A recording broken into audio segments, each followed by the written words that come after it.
Here's a recap of my YouTube shorts this week. It was just a dare. Sneak into Jefferson High at midnight. 5 teens crept through the side gate, flashlights trembling. The school was silent, the kind that sinks into your chest. Alex led them, confident, joking, a little too eager. 1 hour, he said. No phones, no backing out. They laughed nervously. Then, something felt off. Lockers creaked open. Whispers echoed. One by one, they vanished. Tyler, then Jerry. No screams. Just gone. Jess and Maya ran, only to find Alex. Conley waiting, blood on his hands, smiling. I told you, he whispered. 1 hour, no backing out. Jess made it out. At least, that's what the cops say. But they never found Alex. World War I was chaos. Trenches, gas, machine guns. But in the middle of it all was a hero. Her name was Edith Cavell, a British nurse in German-occupied Belgium. She treated soldiers from both sides, German or Allied. It didn't matter. But in secret, she helped over 200 Allied soldiers escape capture. Each one a heartbeat closer to home because of her. When the Germans discovered her mission, they arrested her. She stood trial. She admitted everything, with no regret. I must have no hatred or bitterness toward anyone, she said. On October 12, 1915, she faced a firing squad. She didn't flinch. And the world remembered, not just a nurse, but a hero. It was just summer break. A quiet week at a rented lake house with family. But something was off. The house felt weird. Later noticed that. Mom stared out the window all night. Dad stopped talking. Just hummed a weird tune. Even his sister smiled too much. Never blinked. At dinner, they held hands. Whispered in sync. He laughed it off. Until they all turned to him. You're the last, Mom said. It's time. They tackled him. Pinned him down. Stop fighting, Dad whispered. It's better this way. They all slowly smiled in unison. The Philippines was a Spanish colony for over 300 years, but things changed rapidly in 1898 during the Spanish-American War. Filipino revolutionaries had already been fighting for independence from Spain. When the U.S. defeated Spain, the Treaty of Paris was signed. In that treaty, Spain ceded the Philippines to the United States for $20 million, meaning the U.S. bought the islands rather than liberating them. Filipinos declared independence in June 1898, but the U.S. didn't recognize it. Instead, American forces stayed and fought the Philippine-American War to assert control. So, while Spain was defeated, the Philippines didn't gain true freedom. They switched colonial rulers.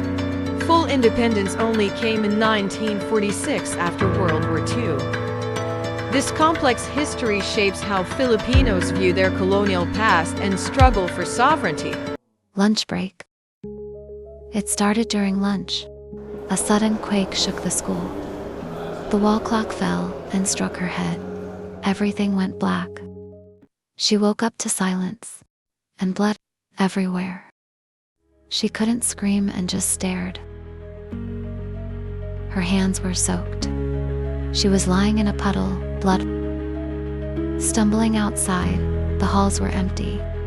No students and no teachers. Just trails of red and flickering lights in the sky. Then, click, click, click. She turned. A creature stood there, small and gray, with huge black eyes. Long claws dripping blood. It tilted its head. She finally found her voice and screamed. In the playground, an unconscious little boy woke up to the scream Did you know Japan once released balloon bombs that reached the United States during World War II? Between 1944 and 1945, the Japanese military launched over 9,000 hydrogen balloons, each carrying explosives into the Pacific jet stream. Their target, the American mainland. These if-you-go balloons were designed to travel over 5,000 miles, to cause panic, start forest fires, and divert U.S. military resources. About 300 actually made it, landing in places like Oregon, Montana, and even Michigan. Sadly, 6 civilians, mostly children, were killed in Oregon when they found one of the bombs in the woods. It remains the only World War II casualties on the U.S. mainland caused by enemy action. So next time you look up, remember, in World War II, even the sky wasn't safe. Forever candles. 3 girls at a sleepover were swapping horror stories. One screamed. Mum snapped. Enough. You'll scare yourselves to sleep. But the last story slipped through. The Forever Candle Factory, established 1813. Never closed, never bankrupt. Some say a demon lives there, others say demons run it. Once a year, though, the candles make an offering. To the devil. Mum shouted again. Eventually they fell asleep. Later, the power went out. Dad lit candles. They melted too fast. The wax slid into a pentagram. All lights died. Screams from Mom and Dad. The girls woke up. The door creaked open. A smiling demon was ready to play. Next day's headline: Suspect still at large. Nearly a year later, a new family is stocking up on emergency candles. Did you know samurai didn't just fight with swords? Sure, the katana is iconic. But samurai were also masters of the bow and arrow. In fact, early samurai warfare relied heavily on horseback archery, They trained from childhood to ride and shoot. a deadly combo. And samurai weren't just warriors. They were expected to be scholars, poets, and philosophers. The samurai were more than fighters. They were warrior-philosophers. Living legends of Japan's past. So, meet the Tanuki. Japan's raccoon dog. Yes, it's a real animal. And a legendary shapeshifter in folklore.